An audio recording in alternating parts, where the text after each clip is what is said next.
Hi, friends.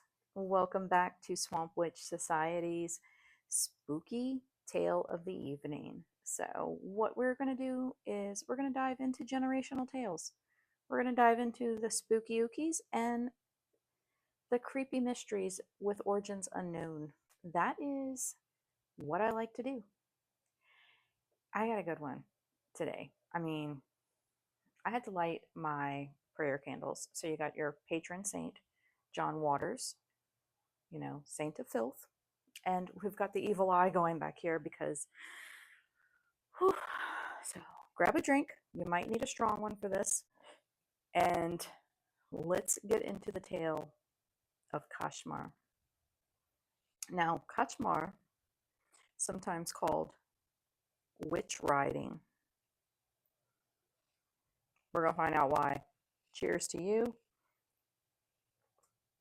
This is one of Louisiana's darker and less widely known traditions. Now, Kashmar, like I said, sometimes known as witch riding, comes from French and Creole communities in southwest Louisiana, especially around Acadiana.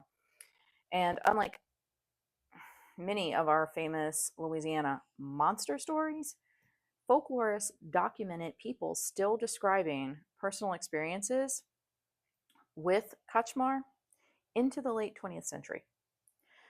So the belief is unsettling because the monster usually doesn't wait outside in the swamp. We got the other tales, the hag, the rougarou, the grunch, things like that, waiting and lurking, the latish in the swamp, not Kachmar. Oh, Daddy Longlegs over here, pretty fucking scary. So we're gonna get into that. He comes into your bedroom. That's right. He's in your bedroom. Anybody watch that movie Obsession? I did. I thought of Kachmar as soon as I saw that freaky ass girlfriend in the corner of the bedroom. No, thank you. Get out. A person wakes during the night and they realize they cannot move. So something seems, to be sitting on their chest. They may feel suffocated, they hear strange noises, or they can sense a presence in the room. It's usually a hostile presence, something, evil, dark entity. It's not a damn Care Bear. The attacker is understood as a witch. Now get this, witch or supernatural being that has entered the house specifically to torment the sleeper. Hence the expression witch rider. Okay, that just went over my head, and I was like, I still don't get why you're calling it a witch rider. I don't know. The presence, the sitting on the chest, it's a witch. It's riding you. Ew. Just, ew. Get back, Satan. So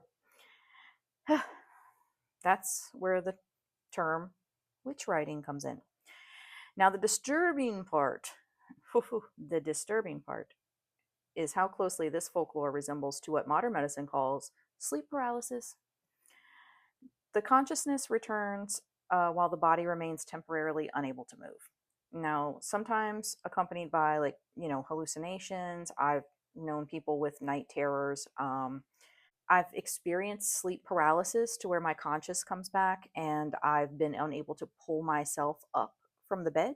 That was terrifying. It is disturbing because, you're awake, you are trying to move and you can't. It's terrifying. Within the Louisiana tradition, the experience wasn't necessarily interpreted as a neurological event. To someone raised with these kinds of stories, waking unable to breathe or move could mean that something had found you in the night. There were also folk protections that were used. Accounts collected in Louisiana describe people using religious objects, prayers, household rituals, strategically placed objects, and that was to prevent Kachmar from returning. Now, we talked about it in another video. Down here in Louisiana, we are big on traditions, and one in my family that I was taught by my mama and my aunts was to Line your entryways to your home, your walkway, in salt. Put salt on the window ledges. This prevents ill will from entering your home. Dark energy cannot pass over the salt for some reason. I don't want to know why. I just know that it works.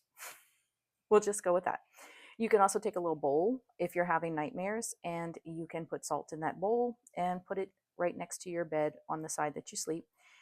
And you want to change out this salt daily. Now, some would say this is a pagan ritual, and I can't disagree. But I do know that the purpose of this is to prevent negative and evil energy from coming into contact with you or your dwelling. This tradition has survived through storytelling rather than being just a literary legend. Folklorist Marcia Godet actually collected first and secondhand accounts around Lafayette beginning in 1995, and she connected them with earlier Louisiana recordings of the same belief. What makes Kachmar particularly creepy, you ask? You didn't ask, but I'm going to tell you. It's that it doesn't require believing in a creature wandering the bayou. Imagine this: an isolated Louisiana house before electricity, the shutters closed, insects outside, everyone asleep. You wake up completely conscious. You try to move, nothing. Something feels heavy on your ribs. Now, if something feels heavy on your ribs, you're in trouble, because that is when you realize that Kachmar is already on top of you. No, no thanks. No, done. I will leave you with this: stay safe and sleep tight.